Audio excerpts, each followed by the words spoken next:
Hi, I'm Matt Crow, and today we're going to learn about a very special animal, the killer whale.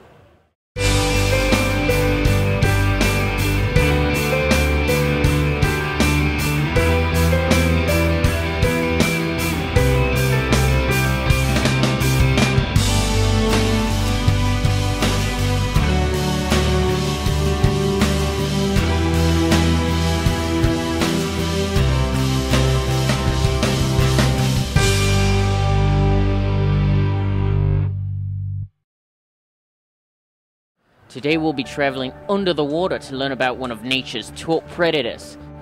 Orcas belong to the same family as dolphins, making them the biggest dolphins in the ocean. Here's some quick facts about orcas. Orcas can grow from 23 up to 32 feet and weigh up to 6 tons. They have a lifespan between 50 to 80 years, with females typically living longer than males. Orcas are oceanic mammals and carnivores. Wow! That's pretty cool! Oh hey Todd, what are you doing here, mate?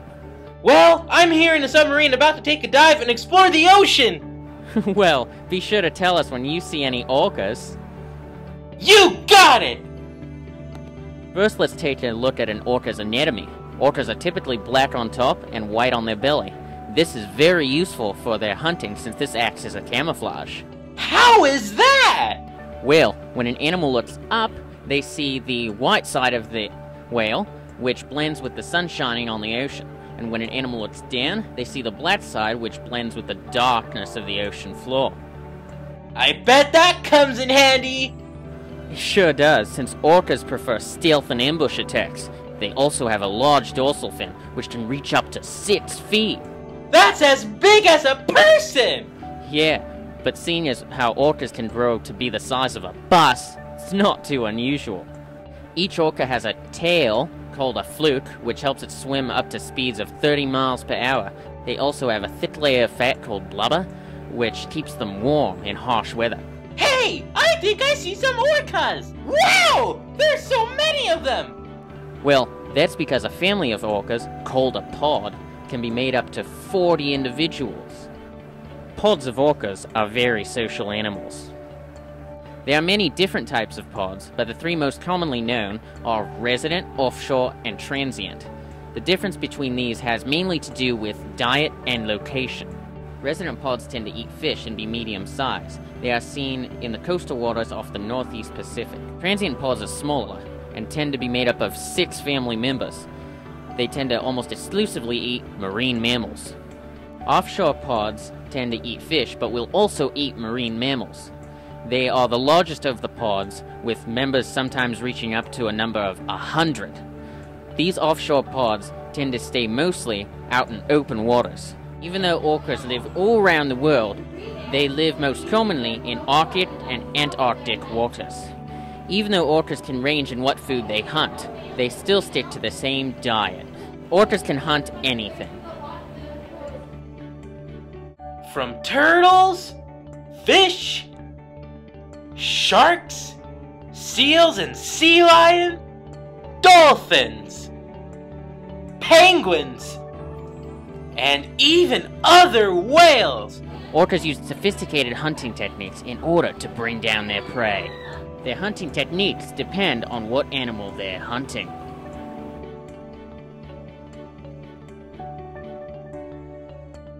Hey, I think I see a baby orca! Well, they are known as a calf. A calf is born tail first in order for it not to drown. They can grow to be as much as 8 feet long and weigh as much as 400 pounds. When a calf is born, its mother will help it swim to the surface in order for it to take its first breath, but afterwards, a calf will be able to swim on its own. Female orcas give birth every 3 to 10 years after a 17-month pregnancy. That mustn't be nice! Orcas can mate whenever they want and do not follow any specific mating patterns, unlike other mammals. Since orcas are very social animals, the babies are cared for by everyone in the pod, not just the mother. Here at San Diego's SeaWorld, we can see where they train the orcas for entertainment purposes. The trainers here at San Diego teach the orcas tricks in return for a treat. This is done much in the same way as you train a dog.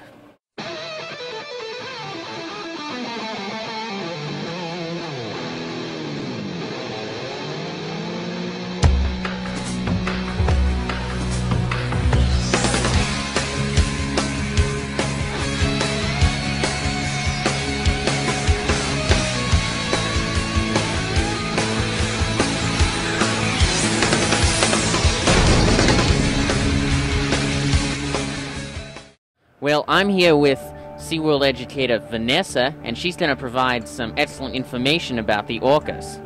Now, Vanessa, could you tell us some basic information about the orcas? Basic information about killer whales. First off, they're the top predator of the ocean, meaning that they can hunt and eat whatever they want and nothing preys on a killer whale. And males typically are larger than females, and here at SeaWorld San Diego we have 6 killer whales, we have 2 males, and we have 4 females. Oh, very good. Now, can you tell me what kind of food do you typically feed the killer whales? Well, as many of you probably guessed, they do get fed fish. We feed them different types of fish to include salmon and herring. Sometimes they'll even get fed ice, just sort of like how you'll give a dog some ice cubes to lick on because they like the way that it feels. Same thing for killer whales. They like the way that the ice feels on their tongue. Also, they will get fed sugarless, flavorless, colorless Jell-O. Sometimes, you know how people and kids, they really like the texture of Jell-O. Same thing for killer whales. But out in their natural environment, they'll also be eating other things, whatever they can find, such as different types of fish, squid. They will also prey on marine mammals like seals and sea lions. They'll hunt birds. Sometimes they'll even hunt and eat sharks, but they get their name killer whales because when they were first discovered, they were documented hunting and eating other whales like gray whales and blue whales. I see, that's fascinating. Can you tell us how many orcas do you have? Here at SeaWorld San Diego, we have 6 killer whales, 2 males and 4 females. And are they all from the same family? Really good question. Not all of them are from the same family. One of them, her name's Corky, she's from Marineland. One of them is from a zoo in Spain. Kasatka is the mother of 2 of our whales here. She's the mother of Nakai and also Kalia. Kalia is our youngest one. She's our baby Shamu, and she's about 6 years old now. Can you provide us any more information about the killer whales here at SeaWorld? Yeah, sure. As far as the killer whales are concerned, in particular here, the largest one that we have is a male. His name's Ulysses. He's the one from Spain. He weighs about 9,500 pounds, and he's just over 20 feet long. Now, you can identify him because he's the one with the curved dorsal fin and curves all the way over on his right-hand side.